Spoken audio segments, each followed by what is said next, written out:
At first I was afraid, I was petrified. I kept thinking I could never live without you by my side. But then I spent so many nights just thinking how you'd done me wrong, and I grew strong. I learned how to get along, and so you're back from outer space.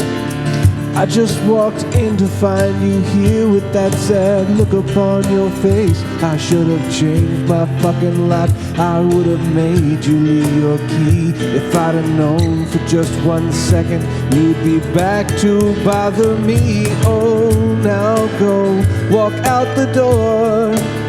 Just turn around now. You're not welcome anymore.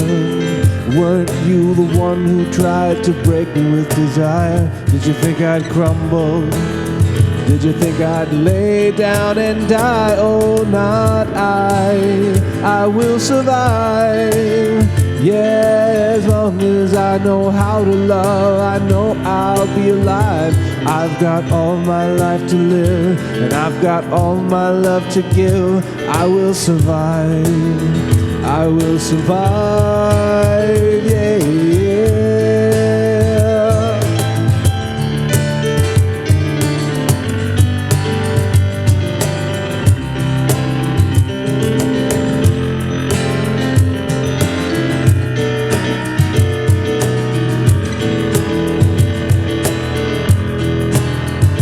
It took all the strength I had just not to fall apart.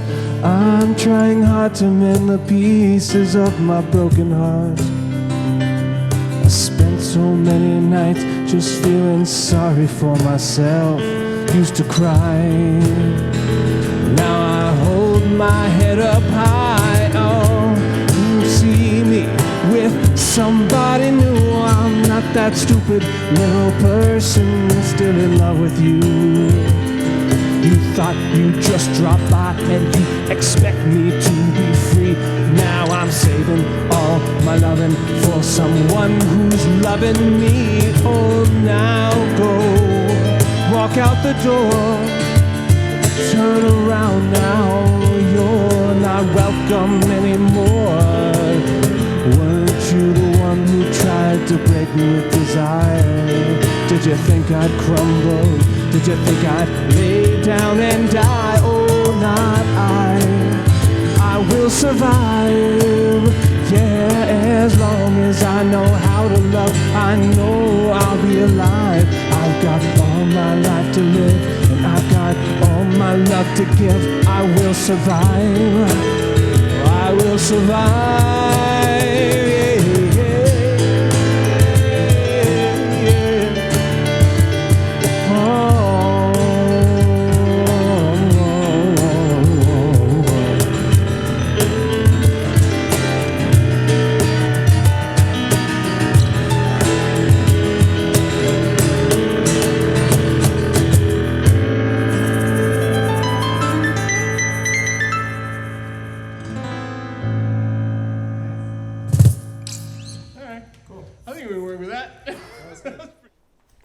Hello all, welcome once again to the Kindred UMC pre-recorded live show. I'm Chris, I'm the pastor here at Kindred UMC. Hey, I'm Courtney and I'm the Director of Community Engagement at Kindred UMC. And I'm Preston and life is weird. Can you elaborate on that? No. Too weird. It's just too weird to elaborate. It's a little too weird for camera, that's all I'm going to say. Preston, we missed you so much last week. We did. That's good. Well, not good. It's also sad. Good. Yeah, sure. That's fine. All right. Good. I know you were prepping for a little matchup next week in fantasy. So We could also have a running matchup and see how you fare there. Or basketball or football. You want to do a foot race? Is that what you just said? Yeah. I mean, I've been training to probably could run. do Oh yeah? Yeah. Oh yeah? I bet I could beat you in a race. What about laying down for a long time, huh? What about You that? know, lay down the fantasy longest. football is a race. What? Fantasy football might be described It's a numbers as game, even though that is my No. profession. I'm bad at numbers for some I don't reason. think any reasonable human being would call fantasy football a race. It's a trial of luck, and you are very good at luck for some reason. It's not luck, it's skill. Consistently good at luck? It's Yeah. skill. consistently good at luck. Scarily. It's skill. It It's kind not of luck. it kind of defies the nature of luck if you're consistently good at luck. That's because it's skill, not luck. There you go. In fantasy, at least. You heard it here. Anything interesting happen in between last time and this time that we should discuss before we move into the text? What was the discussion last week? It was one of my all-time, like, most intimate personal texts. Jacob wrestles with God at Peniel and gets named Israel. It was a great time. It was a big moment. It's a good one. Yeah. It's Now we're going to talk about Jacob's sons. yes. Well, one of them in particular, but All of them, but one of them does some things. is the named son. Yeah. One of them has a musical named after him. So, all right. Well, let's jump into it. Okay. So we're going to eventually here. This is a visual cue for me when I edit this video later. I'm only going to pick up the Bible when I'm actually reading it because that's how I can skim through and be like, There it is. that's where I add Yeah. the text. So this is similar to last week. This is another story that happens over a long, like it's more than just like 15 verses. It's a long story. And if you just kind of pick and choose, then you kind of miss the overarching point. So we're going to sum up the story of Joseph, one of the sons of, hello, Jonah. We're not talking about Jonah this week. I thought we were talking about Joseph. We're going to talk about Joseph, not Jonah.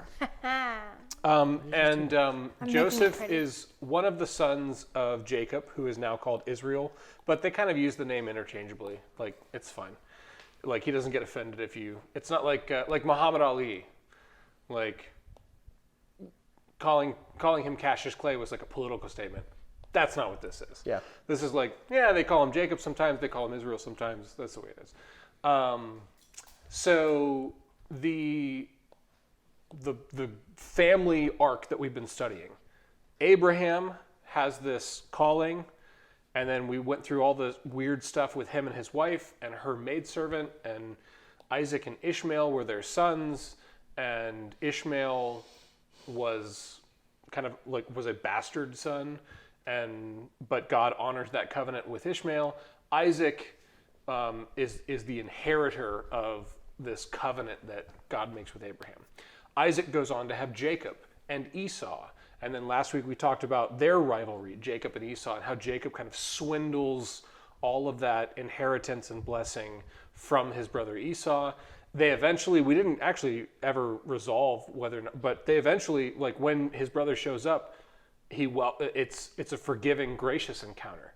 So Jacob, after wrestling with God and having this transformative experience, then gets forgiven by his brother and they make amends and it works out.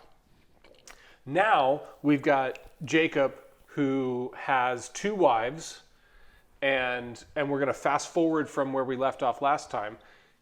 By this time he has many, many sons, but only 2 of them are with his beloved wife Leah, and that is Joseph, the firstborn son to her, and Benjamin, because Joseph is the firstborn from the woman that he loves, he dotes on Joseph. He treats him extra special, more so than all of his other sons. And so it creates this rivalry and this tension. And if you've ever watched Joseph and the Amazing Technicolor Dreamcoat, classic. This is that story. His brothers, in their jealousy, they decide to, and let's not be let's not mistake, Joseph is kind of a dick about it also. Like, he has these dreams and he comes to his brothers and he says something like, I had this dream that all of you are going to bow down to me and serve me.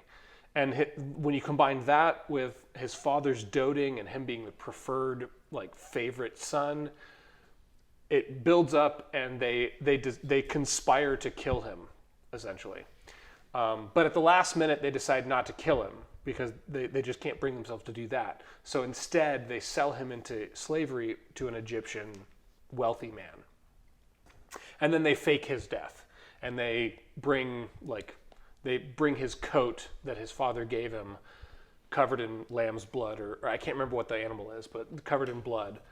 And then now Jacob thinks that his favorite son has died. But he's actually been sold into Egyptian slavery, which is pretty shitty, you know? Anytime the word slavery is involved, you can imagine it's pretty bad. It's like not a great thing.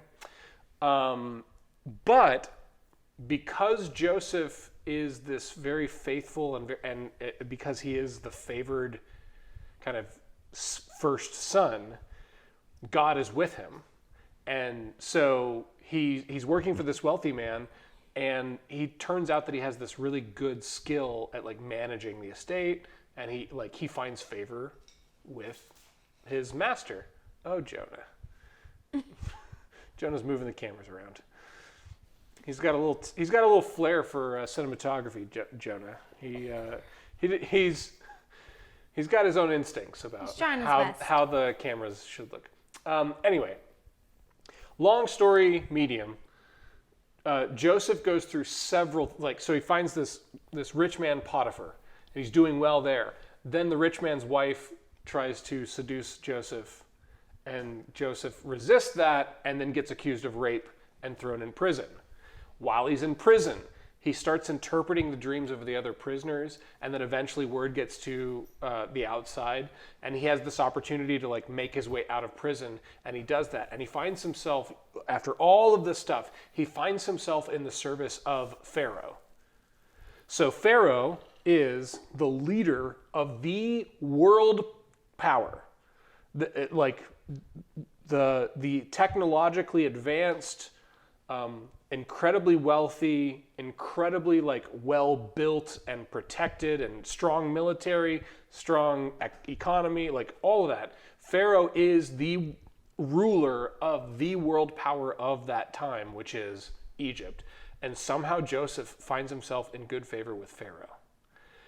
And Joseph has this weird premonition where he has this dream about calves, and some of them surviving and some of them being fat and some of them being famished, Pharaoh has this dream, and then Joseph interprets the dream for him and basically explains there's going to be a famine. The meaning of this dream is God is trying to tell you that there's going to be a famine. What you need to do is store up for 7 years, store up everything as much as you can so that you can last through the famine. And the famine's only going to last for so long. And then when that famine's done, when the famine comes, you will have all of the resource you need to feed your people. Second, when the famine, you know exactly how long the famine is going to be, so you can manage your resources well. And that's how Joseph basically ends up being the chief of state to the world power at the time. So all of this crazy up and down, you lose, you win, you lose, you win, you lose, you win, over and over with Joseph happens. And he finds himself essentially the second most powerful person in the entire world. Whatever he says, Pharaoh does, and the only person above him that he answers to is Pharaoh. Finally, after all of this, the sons of Jacob, in desperation because they can't feed themselves because of the famine, make their way to the city to try and find and buy food, to try and get something to eat for their father and their family. And Joseph gets word and he calls them to the palace. So this is comeuppance. Mm-hmm. You sold me into slavery and you were willing to kill me. You sold me into slavery, and now I'm on top and you're beneath me. And we're approaching the end of the whole story. So spoiler alerts if we're looking forward to reading the whole section of the story. But we're going to start at Genesis chapter 45. Excuse me. Again, I always eat dinner before this. And ever since we moved the time to 7, I'm always burpy because I just had a bunch of chicken wings. So 45 verses 1 through 15. here they go. Joseph has brought his brothers, but he's disguised himself. That's the other thing. He's disguised himself so his brothers don't recognize him. Important fact. Then Joseph could no longer control himself before all those who stood by him, and he cried out, "Send everyone away from me." So no one stayed with him when Joseph made himself known to his brothers. And he wept so loudly that the Egyptians heard it, and the household of Pharaoh heard it. Joseph said to his brothers, "I am Joseph. Is my father still alive?" But his brothers could not answer him, so dismayed were they at his presence. So Joseph finally reveals himself. He questions them, he tests, and I'm getting some of the... Damn it. Okay. Out of order. Let me retcon. Important bit of info. Joseph basically plants a stolen item as they leave, and then has them hauled in as criminals. So Joseph hauls his brothers in after framing them for a crime. So even more layers to the I'm on top, you're below now. And he starts questioning them and grilling them. And specifically, he frames Benjamin, who is the other son of Leah, Jacob's love. So Joseph is the favored son because he's the firstborn of Leah, Jacob's love. Benjamin is the other son of Leah, whom Jacob loves a lot. And he frames Benjamin. And what happens is that his brothers start to come to the defense of Benjamin. And specifically the oldest one, Judah, starts begging to take his place. And he starts explaining, you don't understand, our father has lost his favorite son who has died. And if you take Benjamin, it's going to utterly destroy him. Please let Benjamin go. I will take his place. And so there's this character thing that's happening, this character transformation. That's when Joseph says this. So let me pick up again. 45. Then Joseph could no longer control himself before all those who stood by him, and he cried out, "Send everyone away from me." So no one stayed with him when Joseph made himself known to his brothers. And then he wept so loudly that the Egyptians heard it, and the household of Pharaoh heard it. Joseph said to his brothers, "I am Joseph. Is my father still alive?"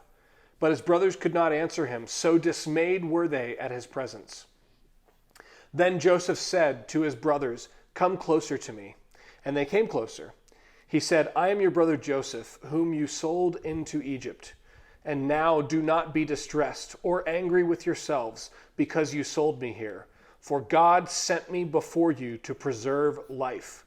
For the famine has been in the land these 2 years, and there are 5 more years which there will be neither plowing nor harvest.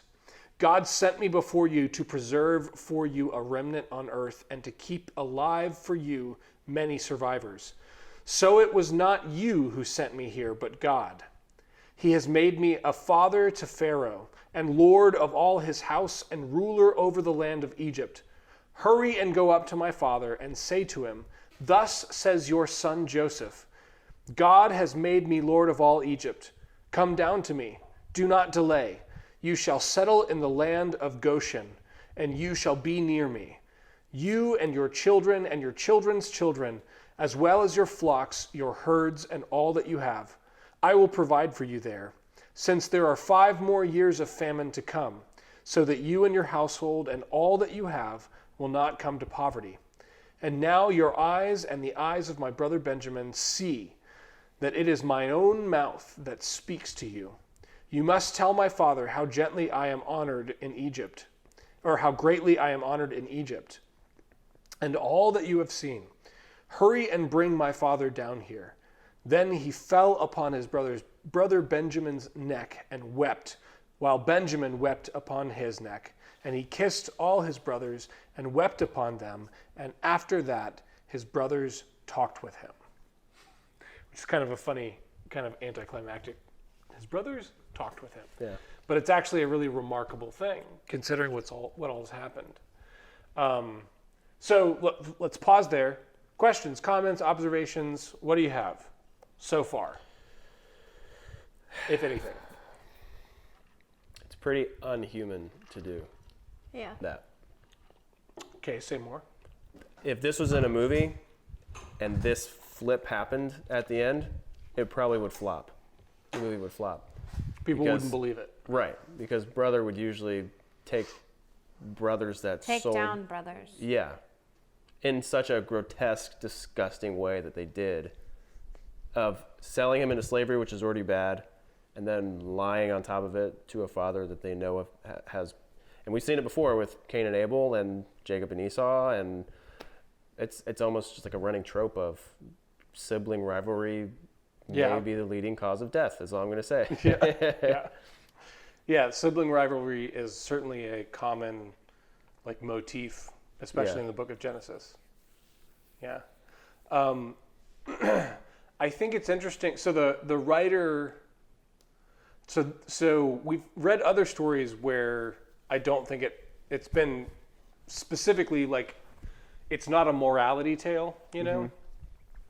This actually, I think, is a very specific morality tale because the writer goes out of the way, and it's the stuff we didn't read. It's the stuff I kind of tried to summarize because it's chapters and chapters of narrative.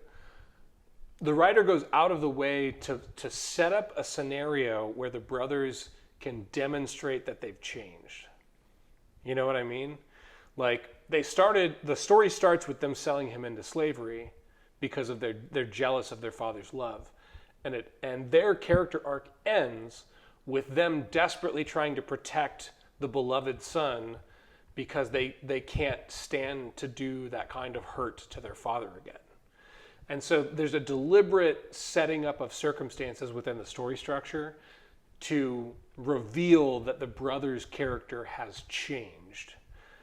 And also, of course, the circumstances of power shift now that Joseph has all the power.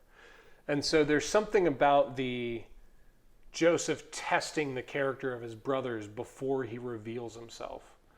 And it's an interesting question about what would the Hebrew theology, the early Genesis theology say if the story was that the brothers had not learned their lesson? I think probably the story would go brutally.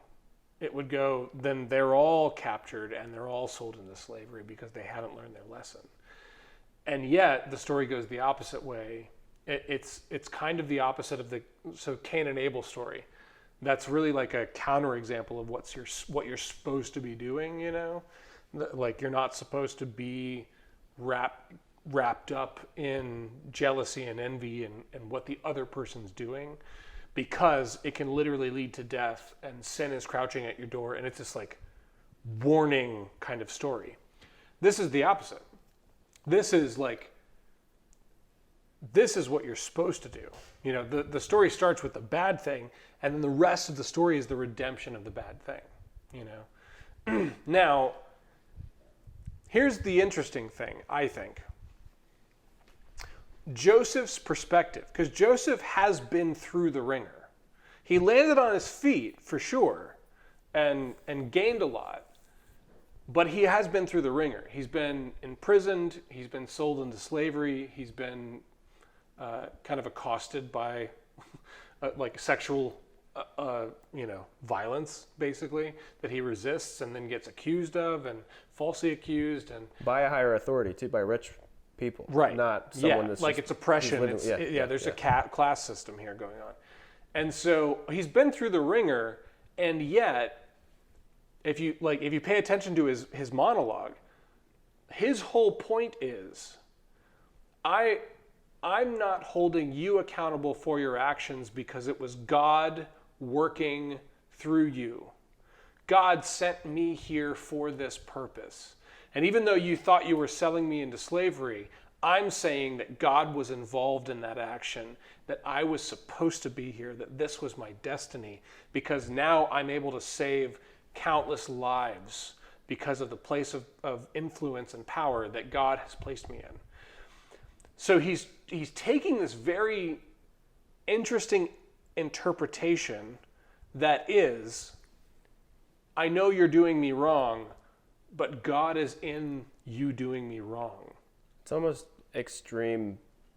Selfish is not the right. Like bullheaded optimism. Mm-hmm. Like, you could have killed me, but you didn't. So now I can do all this stuff. I was sold into slavery, but you didn't kill me. So here I am. Yeah. It's like. Yeah, I don't know that I like that.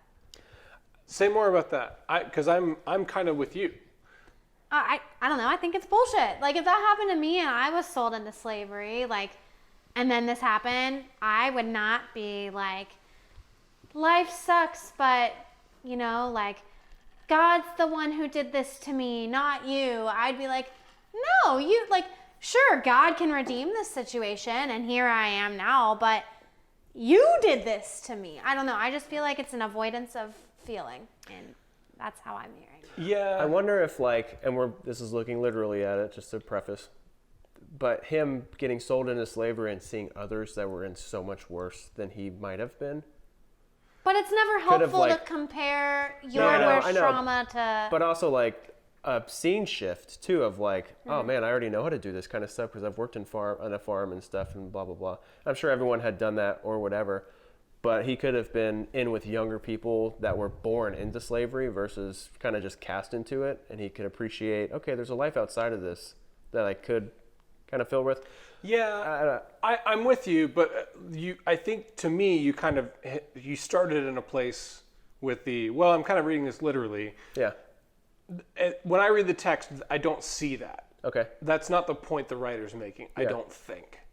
That makes sense from a human perspective, you know? But that doesn't seem to be what the writer's doing. The writer emphasizes throughout all the stuff I summarized, the writer is really emphasizing Joseph's faithfulness, his willingness to not curse God for his downtrodden kind of thing. Like, Joseph, every time, he's just willing to, like, okay, how do I do good here?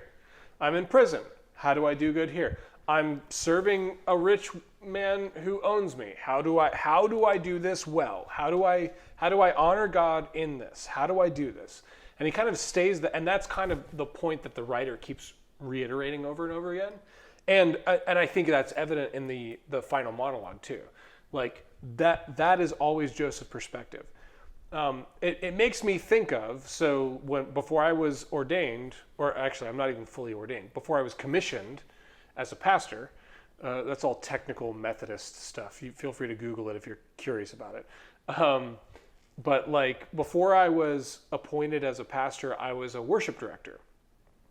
And in the Methodist Church, sometimes pastors change because the church tells pastors where to go. It's not the other way around. The church doesn't hire the pastor. The conference, state level, basically assigns a pastor to a church. That's the way it goes. So my pastor changed and a new pastor came in. It also happened during a time, I was on a steroid for medication, for allergies, and it like messed with my head. It's not supposed to, but it absolutely did. And it was right when we first started dating. My wife is behind the camera. And like, she can tell you horrible stories about how desperate and how messed up that made me. And I was a little aware of it. I was aware enough to be like, I swear to God, I'm not usually like this. This is just the worst parts of me coming to the surface because of this.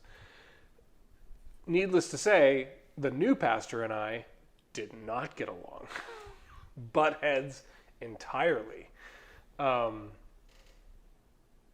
it led to essentially him threatening to fire me and trying to like outmaneuver me politically within the church. He couldn't exactly, but it was this really nightmarish scenario that I was like, well, I had just gotten a raise.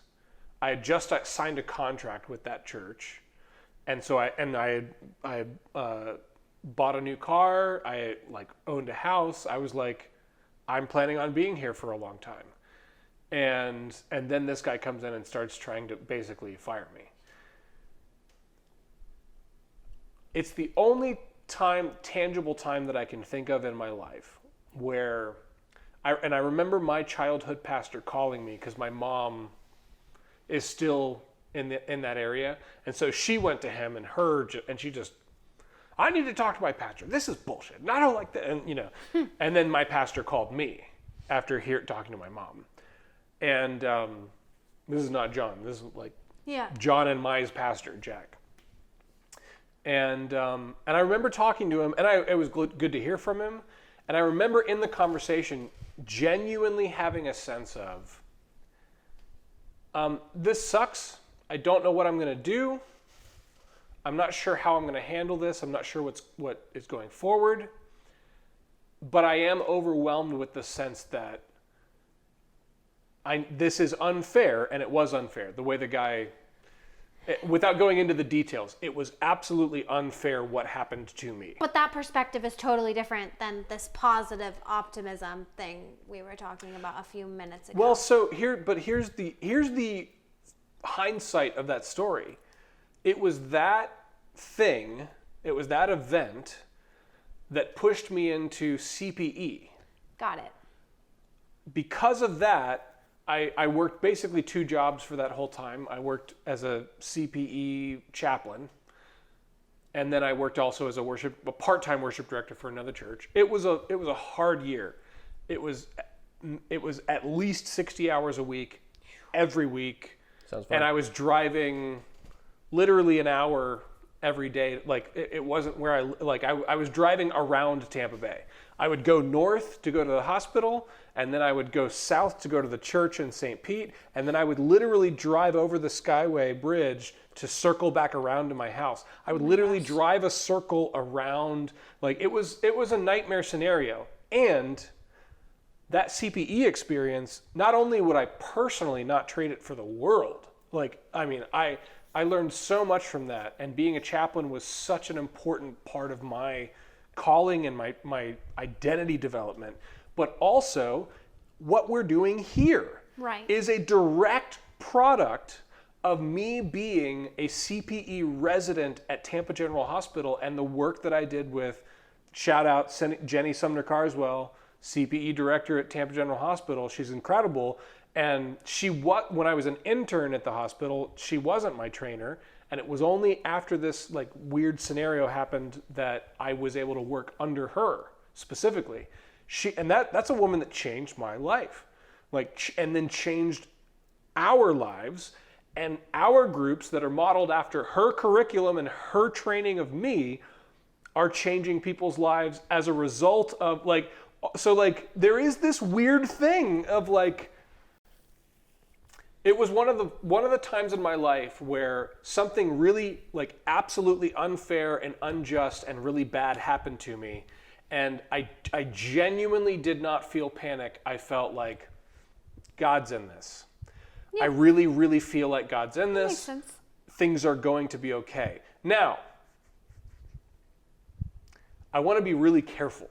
You know where I'm going. And I think where you're talk about what you're feeling right there. Yeah. Where you're going is the rub that I was having earlier when you were saying the almost blinding optimism, because I think there's a big difference in, one, you acknowledge this sucks, and there is a big difference in allowing yourself to feel hey, this freaking sucks, this is rough, and then still trusting and accepting that God is good and working and there's a purpose and a plan. That's one thing. It's another thing to not let yourself feel those things and to just be it's all gonna work out. It's fine. God's good. God's got me. It's fine. And that's kind I of shouldn't feel how I feel. Right. And that's kind of where, when you said the toxic optimism, that's where I tensed up and got cringy, because that's a particular rub for me. Yeah.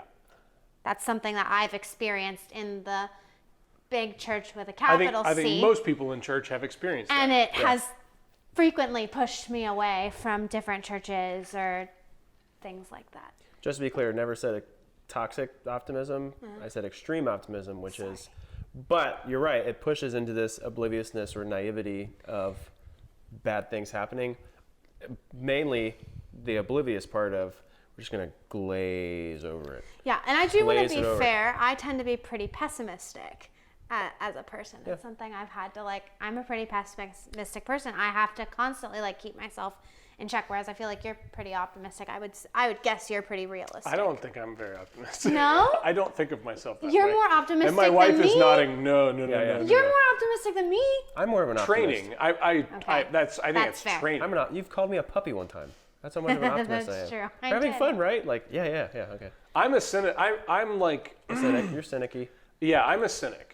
I prepare. Which is not a pessimist. It's Right. it's like a realist. Yeah. I would say So realist. you're a realist. Yeah. I got it backwards. You're a realist. You're more optimistic. But a cynic was just a term used back in. I'm gonna butcher this. Plato or Sophocles or back in that. Socrates? They had people back then called cynics. Called. There's another one on the other side. But these disciples of these teachings to feel this way, like the earth does this because the earth does this, not because there's some force in between somewhere doing it. It's the beginnings of the scientific method. Yeah. It's the beginnings of like what we can observe and prove and test is the only thing we can count on. So like let's not pretend that just because something happened 3 times that it's universally true. Right. Let's actually try and control and test it. Yeah. That's the beginning of that, is the cynic mindset, the skeptic. Control and test. I want to pivot onto the story now. When we're talking about him being in disguise, his brothers. Well, hold on. You're about to kind of change topics a little bit. No, maybe. Hold on to that thought for a second. Okay. I want to come back to the toxic optimism. Yeah. And more importantly, the balance between the two. Yes. So, in my experience, a lot of what, in my opinion, really unhealthy church and Christianity and faith falls into the same pit, which is don't feel that way. Right. God's good all the time, God's good. And so if you feel bad, then that's a lack of faith, you fucking sinner. Yes, You yes. know, like, If their life's going well.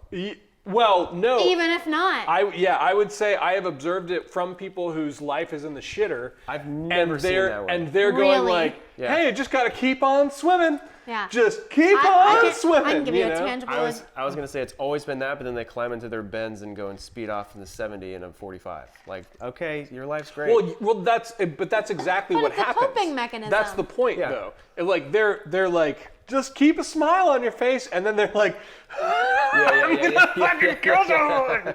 Like that, and that is exactly what that leads to, and not exactly, but that like some version of like it squeaks. You cannot deny your heart. You just cannot. You can numb yourself, but you can only numb everything. You can't like just numb the bad memories. Right. Like that one time when that person took advantage of me in that horrible way, I'm just going to numb that, and then I'll be fine to feel all kinds of other feelings. Nope. Yeah. Doesn't work that way. Right. Doesn't work that way. Like there's like, and as a psychologist, my bachelor's was in psychology. Like I'm speaking scientifically. Yeah. Like there's research that backs this up. You can only numb everything. Yeah. You can't numb just some things. there is no quick fix. Right. Period. And so what happens is like a lot of people in their effort to they come by it honestly, because people in power who are taking advantage of them, in my experience, have told them over and over again that feeling sad is a lack of faith. If you're angry, that's a lack of faith. If you're, if things aren't working out well, that's just because you're not having faith. Like there's a lot of that kind of messaging going around, and it's very rarely that direct, but that is the underlying kind of dog whistle messaging. Now, we, on the other side, can very easily fall into the other pitfall, which is God doesn't do anything. Right. It's all just people interacting, and God is this kind of like stoic, nothing above us all that in the end judges us or whatever. The story of Joseph is very important theologically, even though, and I struggled with this because I don't have a real catchy like hook, and I like to have a catchy hook. But this is actually a really important thing that for healthy theology you have to internalize. You like it's this thing you have to actually contemplate and actually like work your way into having a relationship with this idea. It's both. God is, in my opinion, surprisingly passive when people are being hurt. It surprises me that comes from my own story. When I was being abused and literally praying in through tears for God to save me and help me, God did nothing as best I could tell. And so what we believe is that God was in the room, had the power to intervene, knew what was happening, did nothing. And that's a hard pill to swallow. Like that's just a hard egg to lay, you know? Like that is rough. And so we, on the kind of the other side of the spectrum, can get into that place where it's like, yeah, God doesn't do anything. Right. Just as we articulated the other side, like God's in everything, so everything's happy and good. There's a middle balance that's important. No, it's both. There are bad things, and God is there during the bad things and allowing the bad things to happen. And yet, also, there is something redemptive about God's presence there, but it's counterintuitive, and it requires more from us than like a blind faith. Like it requires a cooperation and a surrender from us. You mean it requires effort? Well, I mean, like, yes, what you mean. It's mental I'm effort. saying yes to what you mean, Yeah. but there's also like, even that is a kind of a challenging, problematic way to put it. Yeah. Because even that is that makes it seem like we just do it's actually the effort of surrender. Yeah. Like this is why it is so hard to get to real enlightenment, like real actual like next level changing your perspective on the people you hate, like that level of enlightenment. It's so hard because it requires effort in an effortless surrendering, giving up, dying to yourself kind of way. And that's what, again, I say it like almost every time we record now, it's why I'm a Christian rather than a UU pastor, because I need the metaphor of the God-man who gives up his life. I need the invitation and the leadership of a Christ figure who dies to save the world and then comes back to life again, because that's my story too, and that's been the only thing in my whole life. That metaphor and that like invitation into like really embodying the like letting go and surrendering and dying to it is the only thing that's ever actually helped me.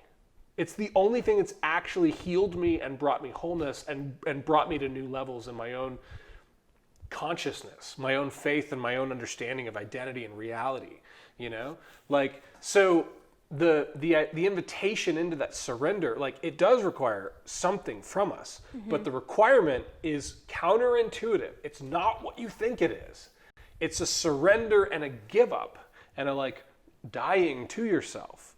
And that metaphor is really hard to articulate unless you've been through it, you know?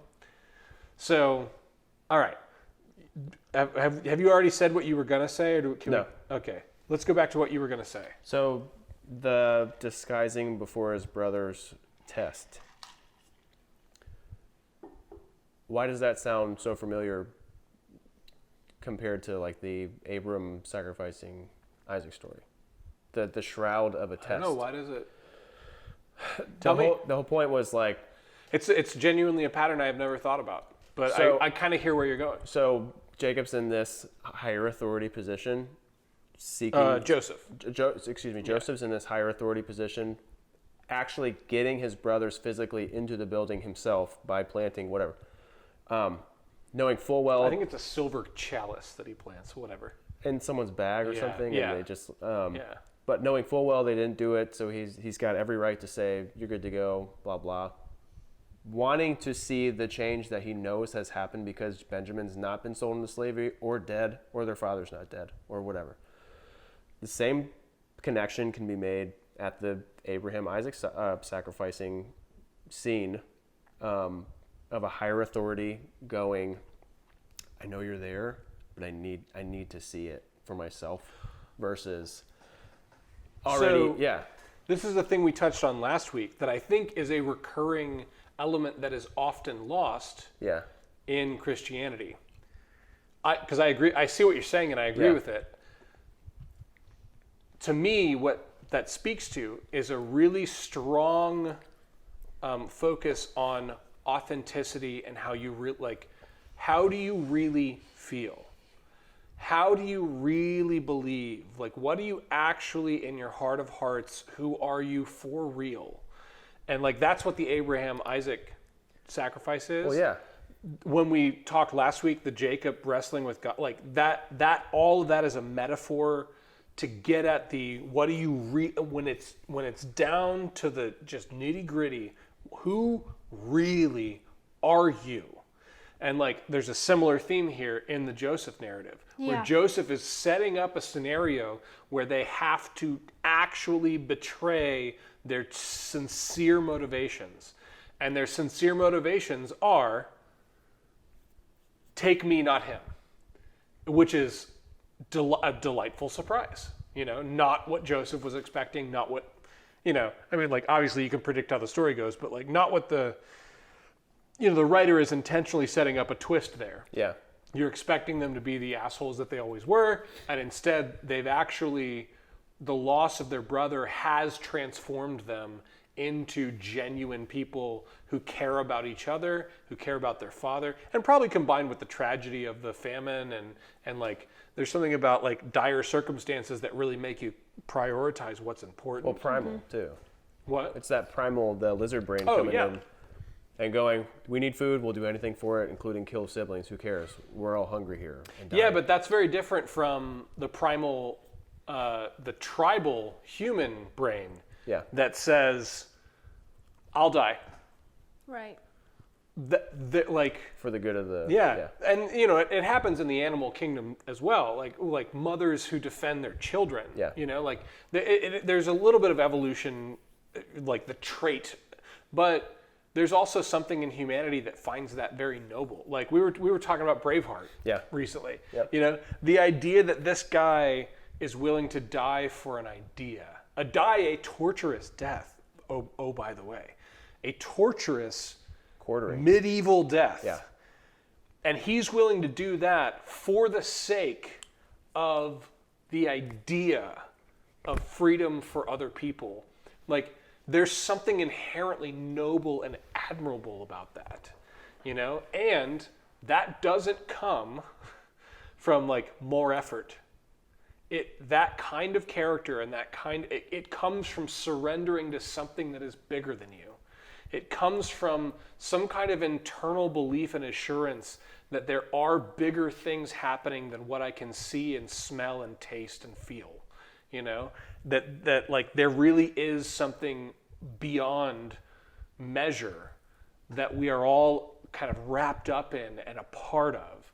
And that when we surrender to that greater consciousness, even to the point of death, even to the point of and we can say metaphorically the death of the ego, but we can also say literally the people who have laid down their bodies to be killed for the sake of things. There was just a woman in Russia who literally, because Russia has some of the worst, there's no freedom of the press. Opposition is being assassinated on the regular by the President Putin. And there's a woman who literally set herself on fire in front of the oh gosh, I can't remember what building it was.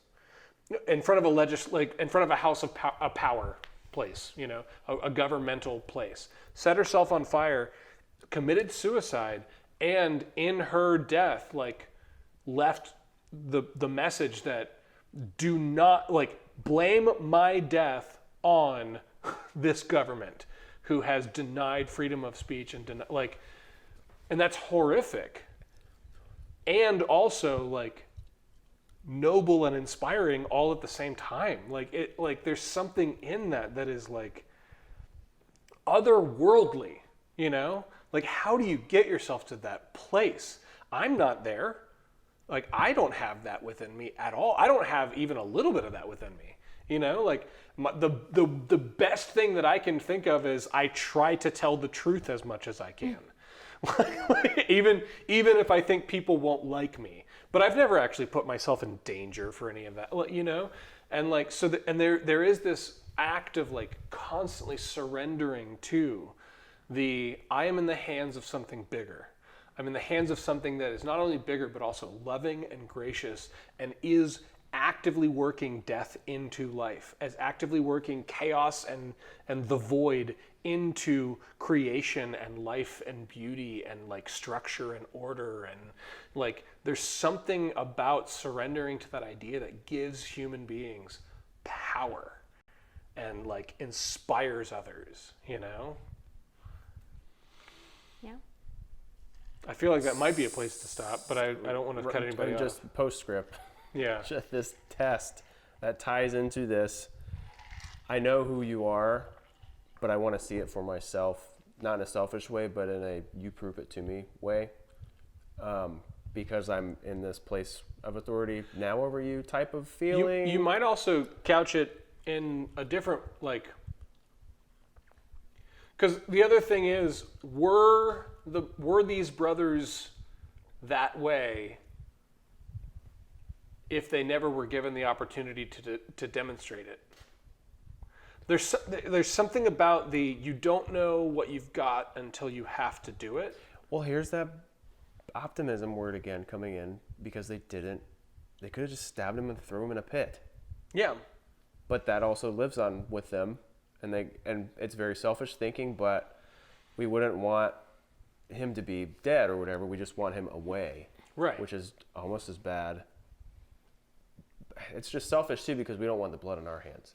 So when Dad's upset, you don't know what their motivations are exactly. Yeah. And I because I literally read through it quickly and then studied the text that we read. Yeah.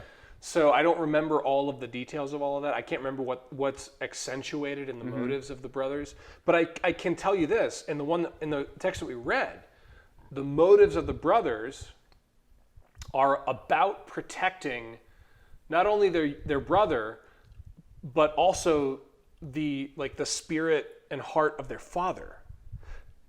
It's a direct inverse to the jealousy that started it. It's on purpose. It's a direct inverse. So it's not by accident. Like whenever you get a complete perfect opposite, it's not by accident. Like the writer did that on purpose. Now, for me, the question is, do people have that in them already? Or is that courage? So let's take William Wallace let's take Braveheart.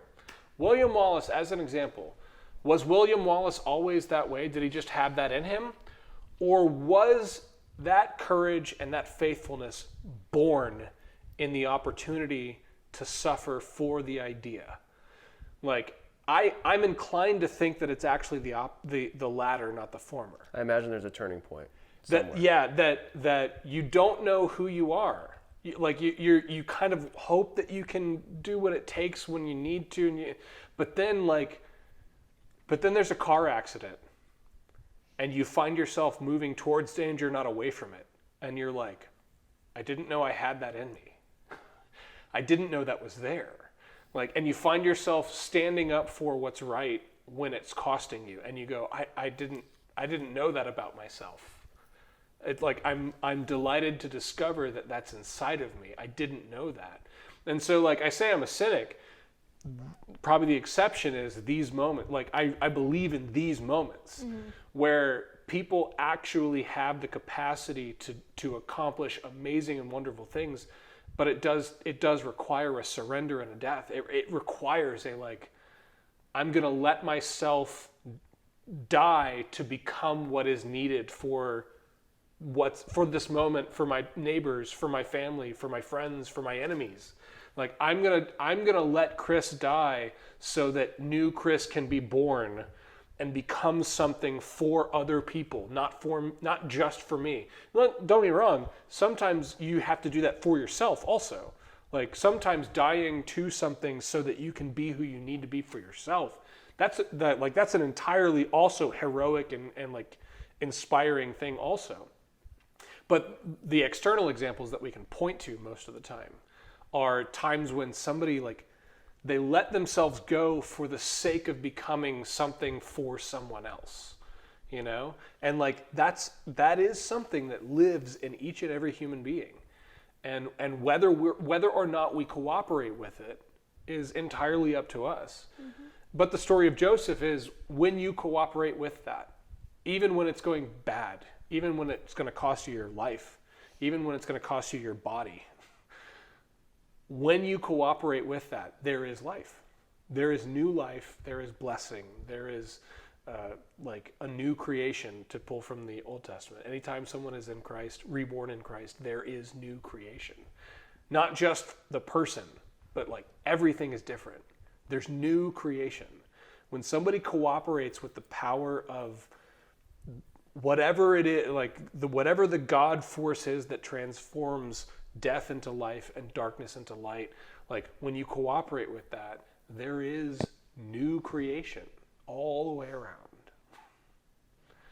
So, may the Lord bless you and keep you. May the Lord make his face to shine upon you and be gracious unto you. May the Lord lift up his countenance upon you and give you peace. It took all the strength I had just not to fall apart. I'm trying hard to mend the pieces of my broken heart. I spent so many nights just feeling sorry for myself. Used to cry